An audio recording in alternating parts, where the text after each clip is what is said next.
They have been trying to shut me up from day one. This way I'll finally be heard.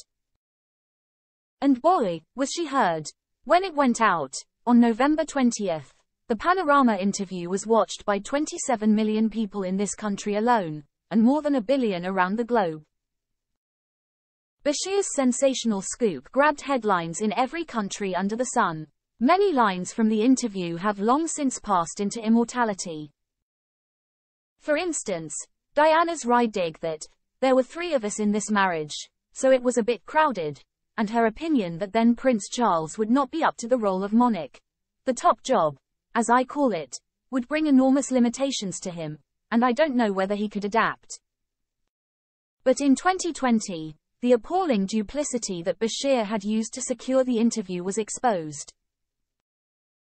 He faked documents to convince her to do the interview and allegedly made up a yarn that a girlfriend of the then Prince Charles, not Camilla, was seeking a termination. Since then, the BBC has agreed to Prince William's angry 2021 assertion that this Panorama program holds no legitimacy and should never be aired again. The bitter irony is that Diana agreed to the interview in the first place because she was fed up with being silenced, but now she has been silenced once and for all. But should the BBC have caved in so easily and banned it from being broadcast again? One former BB executive describes the decision as one of the most blatant acts of censorship of recent times. The interview is, after all, a hugely important historical document. In Jonathan Maitland's play, Diana's butler Paul Burrell, played by Matthew Flynn, acts as the narrator. He asks, "Should we silence the song because of the singer? What right has anyone to take the words out of her mouth?" The crying shame is that Diana's now muted words were really innovative. Beyond the lurid headlines, she was way ahead of the curve in talking about mental health issues, from postnatal depression and bulimia to self-harm. These were subjects no one in the public eye had dared address before. Diana's bravery in revealing her own pain was simply remarkable. As Burrell puts it in the play, before her game-changing interview, "You didn't admit to weakness. You didn't even admit to a headache. Overnight, the unsayable became sayable." The Princess of Wales was all too aware of the guts required to talk in public about previously unmentionable matters. In the play, Diana says, "Royal wives have been beheaded for less." Jonathan, a highly regarded journalist who has also written powerful plays about Boris Johnson, Jimmy Savile and Sir Geoffrey Howe, says that Diana's courage was totally groundbreaking. He says, "Some of the things she said, about bulimia and self-harm, for instance, were incredibly trailblazer-ish. I don't know why she never got the credit for that. Back then there would have been a few Californian quacks talking about it. But I can't think of anyone with such a big audience discussing it. She was somebody who was so respected and loved and such a picture of perfection." Now, almost 30 years on, you get plenty of books about failure and mental health issues. That's great because the pendulum has come full swing. But it was Diana who brought it into the mainstream.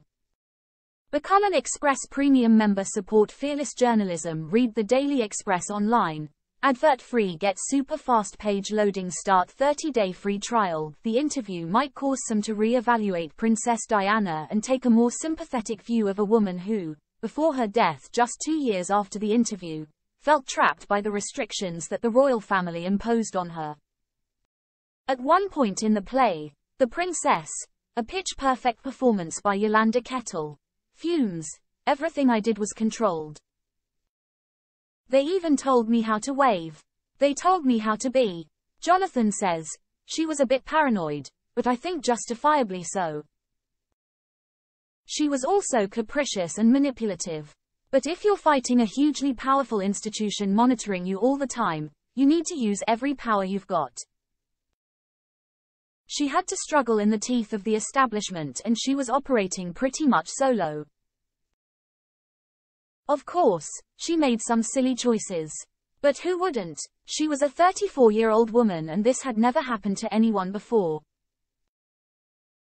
She did those ridiculous photos in the swimsuit, but I have a lot of sympathy for that. You use what you've got, and who was going to advise her? Jonathan admits that in the Panorama interview, Diana played a few false cards. Her comment that Charles was going to be a bad king was meant to hurt. At the time, Diana seemed lost, desperately trying to carve out a role for herself. In the play, she thrashes around looking for a purpose in life, coming up with random ideas like helping then Prime Minister John Major with the Northern Ireland peace process or delivering the Reith lectures. Another aspect of Diana's character that has been underappreciated is her sharp sense of humor. In the play, she laughs about the fact that people are getting sick of her, pointing out that a magazine is offering a cut-out and keep sign for patients in hospital. It reads, "If I slip into a coma, I do not wish to be visited by the Princess of Wales." With a smile, she also recalls what her sister told her when Diana was suffering from pre-wedding doubts. "You can't pull out now. Your face is on all the tea towels." At another point, like two spies, Diana and Bashir meet in the dark, wearing Macs and carrying torches. Bashir, portrayed with uncanny accuracy by Thibaut Fortes, confides in her, "Even my wife doesn't know I'm here." Diana replies, "Not the first time I've heard that line." Beyond that, the interview opens up a very topical discussion about freedom of speech. Jonathan says, "About halfway through writing it, I suddenly thought, my God, the BBC has effectively banned this interview. Hold on a minute, do we live in North London or North Korea?" Actor Matthew observes, "Jonathan is interested in the idea of, can we just erase someone's body of work, irrespective of whether that work might have been gained through slightly nefarious methods?" Jonathan was a colleague of Bashir's for 6 years before Bashir was disgraced after the Dyson report described him in 2021 as unreliable, devious, and dishonest. The playwright says, "I'm not sure anyone would say they were truly friends with him because he's a very secretive and enigmatic person.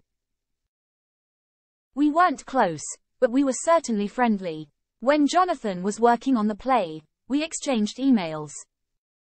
We said we'd talk after the Dyson report, but then the line went dead." Yolanda, the actress playing Princess Diana, says, "People are going to hear a lot in this play that they didn't know. It really puts a different spin on the whole event. And the wig is really good." The play underscores parallels with Harry and Meghan's ongoing battle with the royal family. In the play, when she is particularly furious about her treatment by the firm, Diana exclaims she might as well pack it all in and go and live in America. This moment gets a big laugh.